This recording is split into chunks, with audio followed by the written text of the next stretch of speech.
Hello student, this is Meenakshi Singh. पिछले video में हमने 12th के पार्टनरशिप फर्म के फंडामेंटल टॉपिक को कंप्लीट कर दिया, जिसमें हम लोग का बेसिक कॉन्सेप्ट था। और आज का हमारा ये टॉपिक जो है वो आपका नेक्स्ट यूनिट का है, जो पार्टनरशिप से रिलेटेड है। इस चैप्टर का नाम गुडविल है। और गुडविल जो एक ऐसा वर्ड है जो कि बोलते ही दिमाग में आता है, जो ये गुडविल कहीं ना कहीं प्रॉफिट से रिलेटेड है। तो बेसिकली ये चैप्टर पार्टनरशिप में क्यों है, पहले हम लोग इसको जान लें। पार्टनरशिप में क्या होता है, हमारा धीरे धीरे बिजनेस जब आगे बढ़ता है तो बिजनेस रिकंस्टिट्यूट भी होती है। रिकंस्टिट्यूट मीन्स कभी कोई नया पार्टनर का एडमिशन हो गया, कोई रिटायर कर गया, कोई डेथ कर गया, ड्यू टू कोई भी चेंज अगर पार्टनरशिप में होती है अमॉन्ग द पार्टनर्स, तो वैसी स्थिति में एक गुडविल बहुत ही मददगार होता है। तो उस चीज को पढ़ने से पहले आपके यूनिट में गुडविल चैप्टर को डाला है, ताकि आपको समझ में आए कि ये गुडविल है क्या। तो गुडविल का मोस्ट प्रोबेबली 11th में बच्चे लोग बस इतना ही पढ़े थे कि goodwill is an intangible assets या फिक्टिशियस एसेट्स नहीं होता है, क्योंकि इसको हम लोग लॉस में नहीं ले जा सकते हैं, इसका वैल्यूएशन नहीं लगा सकते हैं, और इसीलिए इसको इंटेंजिबल एसेट्स बोला जाता है। यहाँ देखिए हमने लिखा है goodwill is an intangible assets. तो सबसे पहले तो आपको समझना है इंटेंजिबल एसेट्स क्या है। तो इंटेंजिबल एसेट्स उसको कहते हैं जिसका कोई फिजिकल एग्जिस्टेंस नहीं होता है, यानी जिसको हम टच नहीं कर सकते हैं, जिसको हम देख नहीं सकते हैं। Can't be touchable, can't be seen, यानी कि ये बस क्या होता है, फिल होता है। इसीलिए और इस चीज को हम लोग बिजनेस में प्रॉफिट के द्वारा यूज करते हैं, और इसमें डिप्रिशिएशन नहीं लगता है, क्योंकि फिक्स्ड एसेट्स इसको नहीं बोल सकते हैं। बहुत सारे टर्म में रहता है जो इंटेंजिबल एसेट्स भी तो एक फिक्स्ड एसेट्स है, नहीं, फिक्स्ड एसेट्स में नहीं आएगा, ये नॉन करेंट एसेट्स में आएगा। जो आप लोग 11th में जरूर पढ़े होंगे, एसेट्स दो तरह का होता है, करेंट और नॉन करेंट, और नॉन करेंट में फिक्स्ड एसेट्स होता है। तो हम लोग नॉन करेंट एसेट्स में यह क्या है, इंटेंजिबल एसेट्स है, जिसका doesn't have any physical existence. मेरे ख्याल से आप समझ गए होंगे इंटेंजिबल का क्या मतलब होता है। उसके बाद हम लोग रीड करते हैं reflection of business, customer connections, reputation and similar factors. यानी गुडविल जो है एक ऐसा इंटेंजिबल एसेट्स है जो हमारे बिजनेस को बहुत ज़्यादा इफेक्टेड करता है ड्यू टू कस्टमर का अट्रैक्शन, हमारा रेपुटेशन, और बहुत सारा ऐसा फैक्टर्स है जो गुडविल को बढ़ाने में मदद करता है। जैसे नेचर ऑफ द बिजनेस होगा, लोकेशन फेवरेबल हुआ, अगर हमारा बिजनेस कंटिन्यू प्रॉफिट में जा रहा है तो कहीं ना कहीं वो गुडविल को आगे बढ़ाता है। ऐसा बोला जाता है if capital is lost nothing is lost. अगर आपका कैपिटल बिल्कुल ही डाउन चला गया तो फिर ऐसा कुछ नहीं है जो आप बिल्कुल बर्बाद हो गए। If customers are lost something is lost. अगर कस्टमर आपके पास नहीं आ रहा है और आपके बिजनेस में इंटरेस्ट नहीं ले रहा है तो थोड़ा बहुत तो लॉस होगा ही, but goodwill is lost everything is lost. लेकिन गुडविल अगर लॉस्ट हो जाता है तो फिर हर चीज लॉस्ट हो जाता है, क्योंकि गुडविल क्या है, रेपुटेशंस है, और ये बिजनेस को बहुत ही लॉन्ग ड्यूरेशन तक ले जाती है। इसीलिए पार्टनरशिप में गुडविल का बहुत ही इंपॉर्टेंट रोल है, क्योंकि बिजनेस में जब हम गुडविल को परचेज करेंगे, सेल्स करेंगे, तो वैसी स्थिति में इसका वैल्यूएशन निकालना पड़ता है। तो वैल्यूएशन निकालने से पहले हम लोग को गुडविल को समझना पड़ेगा। तो गुडविल आप समझ गए होंगे। अब हम यहाँ देखिए लिखे हैं फीचर्स। गुडविल के फीचर्स को अगर देखें तो कहीं ना कहीं उसके डिफिनेशंस में वो सारी बातें आती हैं। जैसे पहला है इट्स एन इंटेंजिबल एसेट्स, जो हम लोग ऑलरेडी समझ चुके हैं, इसलिए हम ब्रैकेट में लिख दिए हैं नो फिजिकल एग्जिस्टेंस, जिसका कोई फिजिकल शेप नहीं होता है, ना ये हम देख सकते हैं ना ही हम इसको टच कर सकते हैं। सेकेंड नंबर फीचर्स है it helps in earning high profits. अभी हम जस्ट बताए थे आपको, इसमें कोई डिप्रिशिएशन नहीं लगता है, ये हमेशा प्रॉफिट को ही डिटरमाइन करता है। तो जैसे जैसे हमारा प्रॉफिट का रेट हाई होते जाता है, वैसे वैसे हमारा ये क्या होता है, अर्निंग कैपेसिटी बढ़ता है। लेकिन ऐसा कहना भी सही नहीं होगा। जो डिप्रिशिएशन तो लगता नहीं है गुडविल में, लेकिन गुडविल का वैल्यूएशन जो है फ्लक्चुएट हो सकता है। यानी मार्केट में कभी रेट कम हो सकता है, कभी रेट ज़्यादा हो सकता है। तो depend upon situation it can be higher and lower, but it can't be depreciated of this items, that is the goodwill. Goodwill में कोई भी डिप्रिशिएशन नहीं लगता है। थर्ड नंबर है it's an attractive force which brings in customers regularly to the place of business। या goodwill क्या होता है, कस्टमर के लिए या हम बिजनेसमैन के लिए वह प्लेस हो जाता है गुडविल जहाँ पे कस्टमर अट्रैक्ट होते हैं और उस प्लेस को कभी नहीं छोड़ते हैं। तो कहीं ना कहीं गुडविल क्या है, एक कस्टमर का विश्वास है जो इसके ओरिजिन को बहुत ज़्यादा डेवलप करता है ड्यू टू प्रॉफिट के द्वारा। नेक्स्ट हम लोग देख रहे हैं value of goodwill is subjective, यानी गुडविल का वैल्यू जो है वो सब्जेक्टिव है as it depends on the assessment of the valuer. यानी कि जो वैल्यूअर है वह रियल में उस गुडविल से रिलेटेड, रेपुटेशन से रिलेटेड, प्रॉफिट से रिलेटेड कितना इंपॉर्टेंस देता है और वह इंपॉर्टेंस ही बताता है जो आपका बिजनेस सही है या गलत। किसी भी बिजनेस को समझना है बेटर तो उसका गुडविल ही उसका रेपुटेशन होता है जो कि लॉन्ग ड्यूरेशन के बाद उसमें पाया जाता है। नेक्स्ट फीचर्स है it has realisable value when business is sold. Realisable value का मतलब हो गया या इजी वे में वैल्यू को कंसंट्रेट करता है। अगर हम मार्केट में गुडविल को सोल्ड करते हैं या परचेज करते हैं, आगे हम लोग पढ़ेंगे, जो गुडविल नॉर्मली बेचने का चीज़ नहीं है ना ही खरीदने का चीज़ है, लेकिन जब हम लोग वैल्यूएशन ऑफ गुडविल निकालेंगे तब वहाँ पे परचेजिंग और सेलिंग होता है। तो व्हेन एवर बिजनेस को अगर हम सोल्ड करते हैं गुडविल को, तो वहाँ पर एक नॉर्मल वैल्यू निकालना बहुत आसान होता है, जिसमें हम एवरेज के द्वारा, सुपर के द्वारा या हम लोग कैपिटलाइज के द्वारा इस चीज़ को वैल्यूट करते हैं, जो कि हम लोग बाद में इस चीज़ को स्टडी करेंगे।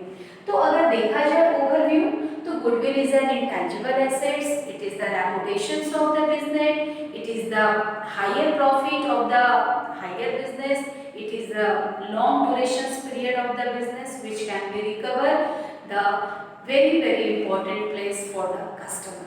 क्लियर हो गया। अब आपके इस चैप्टर में थोड़ा सा थ्योरी और है जिसके बाद हम लोग प्रैक्टिकल भी इसमें बनाएंगे।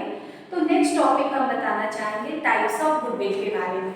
गुडविल का ऐसे टाइप्स के लिए कोई हमारा खास इसका इम्पोर्टेंस नहीं होता है, बट दो मेथड बताया गया है टाइप्स ऑफ गुडविल का। आप यहाँ देखेंगे, हमने यहाँ लिखा है, आप जूम करके देख लें या आप ओरली भी समझ सकते हैं और इसको याद करने की जरूरत नहीं है। टाइप्स ऑफ गुडविल दो होता है, उसको समझने से पहले आप ये समझें, जो या तो हम किसी का बनाया रेपुटेशंस को खरीद सकते हैं और बिजनेस कर सकते हैं। सपोज कीजिए हमको कोई चीज़ का बिजनेस करना है, तो हम क्या करेंगे, उस सामान को कंपनी से परचेज करेंगे, और नहीं तो हम खुद ही उस सामान को मैन्युफैक्चर्स करेंगे, प्रोडक्ट करेंगे, प्रोडक्शन देंगे, देन आफ्टर उसको सेल करेंगे। तो गुडविल में भी वही चीज़ होता है, या तो आप परचेज गुडविल करेंगे या आप सेल्फ जनरेटेड गुडविल, यानी गुडविल में भी two types, purchase goodwill and then after self generated. Generally purchase goodwill, यानी कि जब हम किसी का बिजनेस परचेज करेंगे तो बना बनाया बिजनेस हम खरीद लिए और उसके लिए कोई वैल्यू बनेगा और उस वैल्यू को हम लोग असरटेन करेंगे, जिसको रियलाइजेबल वैल्यू कहते हैं। और दूसरा है आपका सेल्फ जनरेटेड गुडविल, यानी कि आपका बिजनेस धीरे धीरे आगे बढ़ा और आप खुद ही अपने बिजनेस का रेपुटेशन बढ़ाते रहे। यानी कि बेस्ट कौन होता है, सेल्फ जनरेटेड गुडविल। बेसिकली इस चैप्टर में हमको इस काइंड से कोई ज़्यादा इम्पोर्टेंस नहीं है, ये बस समझना है। जब हम लोग को प्रैक्टिकल बनाना होगा तो वैल्यूएशन ऑफ गुडविल निकालना है। तो सबसे पहले हम लोग ये समझें, जो कैसे हम समझेंगे जो हमारा गुडविल बढ़ रहा है, जिसको हम लोग फैक्टर्स बोलते हैं। ऐसा कौन कौन सा फैक्टर्स है जिससे हमारा गुडविल इंक्रीज करेगा। तो सबसे पहले थोड़ा जगह का कमी था, फिर भी हम आपको वन बाय वन करके समझाते हैं। सबसे पहला नंबर हमने लिखा है नेचर ऑफ बिजनेस, यानी बिजनेस का नेचर कैसा है, यानी आप कैसा बिजनेस कर रहे हैं, लॉन्ग ड्यूरेशन वाला बिजनेस कर रहे हैं कि शॉर्ट ड्यूरेशन वाला बिजनेस कर रहे हैं। तो अगर बिजनेस आपका लंबा ड्यूरेशन का है तो ऑब्वियसली आपका गुडविल क्या होगा, बढ़ेगा। तो आपका बिजनेस का क्या नेचर है यह पहले समझना जरूरी होता है। दूसरा नंबर है रिस्क। कोई ऐसा बिजनेस नहीं है जिसमें रिस्क नहीं होता है, लेकिन आप जितना ज़्यादा रिस्क लेंगे उतना ज़्यादा आपका गुडविल बढ़ने का चांस रहता है। कभी कभी बैड लक है, वो रिस्क हमारे लिए बेनिफिट नहीं होता है, बट मोस्ट प्रोबेबली केस में अगर हम आगे नहीं भी बढ़ते हैं तो हम बहुत सारा चीज़ सीख पाते हैं, और वो सीखना भी हमारे नेक्स्ट ईयर के लिए कहीं ना कहीं हमारा गुडविल ही होता है। इसीलिए रिस्क जो है वह भी एक फेवरेबल कंडीशन बनता है, एक फैक्टर्स बनता है हमारे गुडविल को इफेक्टेड करने में। थर्ड नंबर हमने लिखा है मोनोपोली पावर। ज़्यादातर बिजनेस में अगर मोनोपोली है, मोनोपोली मतलब एक अकेला उसी का अधिकार, यानी दूसरा कोई उसमें इंटरफेयर ना करे, तो जहाँ मोनोपोली होगा वहाँ गुडविल जो होगा ज़्यादा बढ़ेगा और बहुत ही तेजी से बढ़ेगा। सॉरी। उसके बाद है फेवरेबल लोकेशन। लोकेशन बहुत मायने रखता है। सपोज कीजिए आपका कंप्यूटर का बिजनेस है और आप कंप्यूटर कहीं इंटीरियर जगह पर उस चीज़ को डाल दिए हैं जहाँ पर बिजली का बहुत मुश्किल से आना जाना है और ना के बराबर बिजली रहती है, क्या आपका वो कंप्यूटर का काम चल पाएगा? नहीं चल पाएगा। तो दैट मीन आप बिजनेस करने में केवल कैपिटल नहीं चाहिए, केवल मैनेजमेंट नहीं चाहिए, मेंबर नहीं चाहिए, हमारे लिए एक लोकेशन भी बहुत मायने रखता है। यानी कि जो चीज़ जहाँ पर हम ओपन कर रहे हैं उसके लिए वहाँ के लोग कैसे उसके लिए अट्रैक्ट हो वो बहुत मायने रखता है, यानी फेवरेबल लोकेशन। फिर हमने लिखा है कैपिटल रिक्वायर्ड। हाँ, गुडविल बढ़ाने के लिए, रेपुटेशन बढ़ाने के लिए हमें कैपिटल की ज़रूरत होती है। बहुत जल्दी हम गुडविल बना ही नहीं सकते हैं क्योंकि गुडविल एक दिन का चीज़ नहीं है। तो जितना ज़्यादा हम कैपिटल इसमें डालते हैं धीरे धीरे हमारा बिजनेस आगे बढ़ता है और हमारा बिजनेस का गुडविल बढ़ता जाता है। नेक्स्ट हमने लिखा है इफिशियंसी ऑफ मैनेजमेंट।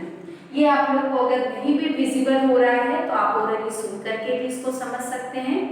नॉर्मली आपका है इफिशियंसी ऑफ मैनेजमेंट। मैनेजमेंट के अंदर कितना इफिशियंसी है, क्या होता है कभी कभी वर्क कुछ लिमिटेड रह जाता है और कुछ लोग क्या करते हैं वर्क को कुछ अलग अंदाज से करते हैं।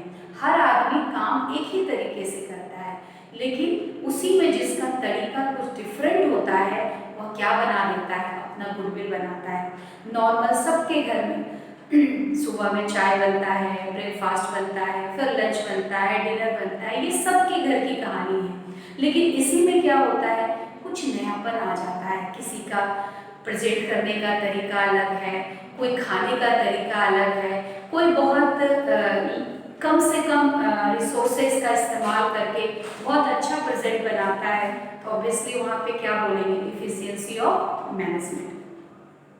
नेक्स्ट है आपका मनी मार्केट कंडीशन। हाँ, मार्केट में आपके बिजनेस का क्या वैल्यू है वह मार्केट पे डिपेंड करता है। हो सकता है आप बहुत वैल्यूबल हैं, आपके पास बहुत नॉलेज है, आपका बिजनेस बहुत बढ़िया है, लेकिन अगर मार्केट में उस चीज़ को नहीं कोई पूछ रहा है तो फिर आपके बिजनेस का गुडविल नहीं बनेगा। यानी मार्केट का कंडीशन भी बहुत मायने रखता है।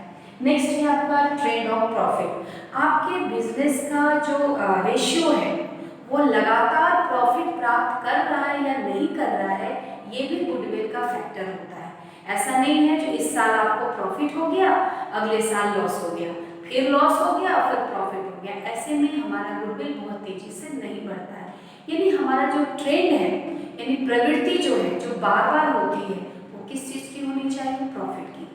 ऐसा नहीं है हम सपना देख रहे हैं और कल हमारा वो पूरा हो जाएगा, उसके लिए हमको क्या करना पड़ेगा, रोज के स्थिति को प्रॉफिट में बदलना होगा। यानी आपका बिजनेस अगर कंटिन्यू प्रॉफिटेबल जा रहा है तो ऑब्वियसली आपका बिजनेस का गुडविल या रेपुटेशन क्या होगा, बढ़ेगा, जो फैक्टर्स को इफेक्टेड करता है।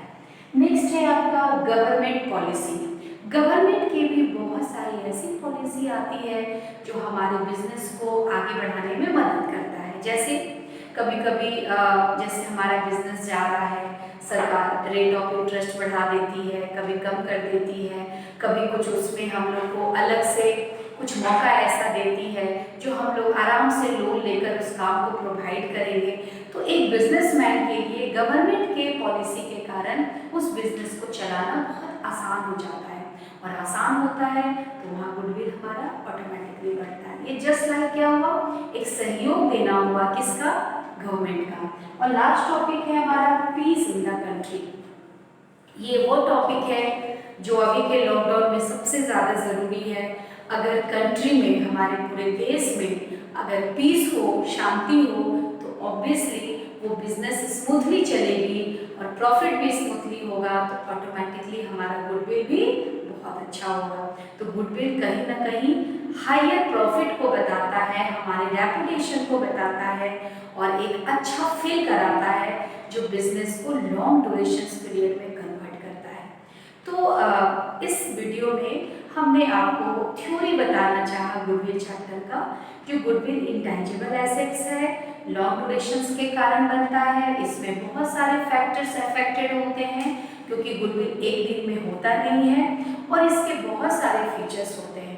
और इस थ्योरी में एक थ्योरी और हम बताना चाहेंगे जो आपके सिलेबस में है, बट उसको हम लोग प्रैक्टिकली अनुभव करें। तो कस्टमर बहुत ही इम्पॉर्टेंट टर्म होता है गुडविल को बढ़ाने में, क्योंकि आपके प्रोडक्ट को खरीदने वाला कौन होगा, कस्टमर होगा, और उसको यूज करने वाला कौन होगा, कंज्यूमर होगा। तो कस्टमर और कंज्यूमर दोनों अगर हमारे प्रोडक्ट को लेंगे तभी हमारा गुडविल बढ़ेगा।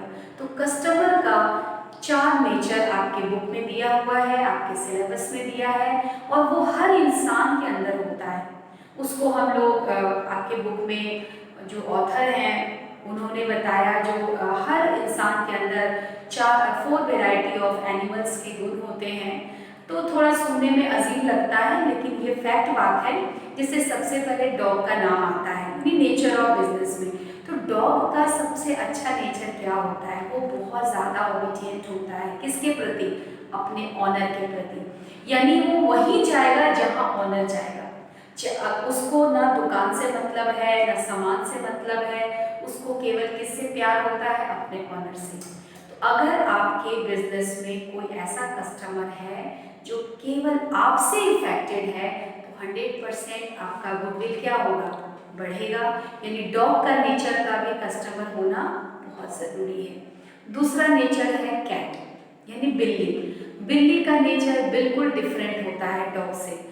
जैसे डॉग जो है ऑनर को नहीं छोड़ता है, उसी तरह कैट जो है उस घर को नहीं छोड़ती है। जिस घर को वो एक बार पकड़ लेती है, उसको ऑनर से कोई मतलब नहीं है। यानी बिल्ली जिस घर में एक बार जाती है, वह उस घर में ही रहना पसंद करती है, उस घर को जल्दी वह छोड़ती नहीं है। अगर ऐसे नेचर का कस्टमर हम लोग को मिल जाए हमारे बिजनेस में, तो फिर क्या होगा, मालिक कहीं भी जाए उससे फर्क नहीं पड़ता है, वह उस घर को इम्पोर्टेंस देगा, उस दुकान को इम्पोर्टेंस देगा, उस जगह को इम्पोर्टेंस देगा जहां पर वो बिजनेस चलता है। तो इससे भी हमारा गुडविल क्या होगा, बहुत ज़्यादा आगे बढ़ेगा। थर्ड नंबर जो नेचर है वो रैट का है, यानी चूहे का है। तो रैट का नेचर डॉग और कैट से बिल्कुल अलग है, क्योंकि रैट का नेचर क्या होता है, इधर उधर करना। यानी कि ना ही वो ऑनर का होगा, ना ही वो किसी घर को प्रेम करेगा। यानी उसको जब मन करेगा किसी भी जगह जा सकता है। तो ऐसे रैट नेचर का जो कस्टमर होगा, उससे हमारा गुडविल बहुत ज़्यादा इफेक्टेड नहीं होगा। लेकिन यही रैट नेचर वाले को अगर हमारा प्रोडक्ट अच्छा लग गया, तो वो किस में बदल सकता है, कैट नेचर में बदल सकता है। तो अपना जो बेस्ट है वो कभी छोड़ना नहीं चाहिए, बेस्ट हमेशा देते रहना चाहिए, चाहे वो कस्टमर रैट नेचर के हों, चाहे कैट नेचर के हों, चाहे डॉग नेचर के हों, क्योंकि वही रैट हमारा कैट भी बनेगा, और हो सकता है वही कैट नेचर फिर डॉग भी बनेगा। और लास्ट एक और नेचर है, वह है रैबिट, यानी खरगोश, जो बहुत ही प्यारा एनिमल होता है और बहुत ही क्यूट सा लगता है। लेकिन इसका काम क्या होता है, रैबिट का काम क्या होता है, वो ज़्यादा दूर नहीं जाता है, वह बस क्या करता है, इधर उधर यानी कि उसी आसपास के इलाके में वह रहता है। तो ज़्यादातर सीनियर सिटीजन के लोग इस कैटेगरी में आते हैं, वो दूर नहीं जाना पसंद करते हैं, चाहे सामान अच्छा हो या बुरा, वह क्या करते हैं, अपने नज़दीक से ही उस सामान को खरीदते हैं और कंज्यूम करते हैं। तो ऐसी स्थिति में गुडविल नहीं बढ़ता है, लेकिन धीरे धीरे हम जिस जगह पे बिजनेस कर रहे हैं वहाँ के आसपास के लोग, हमारे आसपास के लोग अगर उस सामान को खरीद रहे हैं जो रैबिट नेचर के हैं, तो हो सकता है यही रैबिट धीरे धीरे कैट या डॉग में कन्वर्ट हो जाए। तो आज की इस वीडियो में हमने गुडविल का मीनिंग बता दिया, फीचर्स बता दिया, टाइप्स ऑफ गुडविल भी बताए आपको, और कौन कौन से फैक्टर्स अफेक्टेड होते हैं गुडविल को बढ़ाने में वो बता दिए, और लास्ट में कस्टमर के उन नेचर को हमने बताया जो हमारे गुडविल को बढ़ाने में मदद करता है। आई होप आपको ये वीडियो जरूर अच्छा लगा होगा। आपको अगर कुछ प्रॉब्लम हो तो आप कमेंट करके पूछें। नेक्स्ट वीडियो में हम लोग वैल्यूएशंस ऑफ गुडविल लेकर आएंगे, जिसमें हम लोग मैथड्स पढ़ेंगे और प्रैक्टिकल प्रॉब्लम को सॉल्व करेंगे। Thank you so much.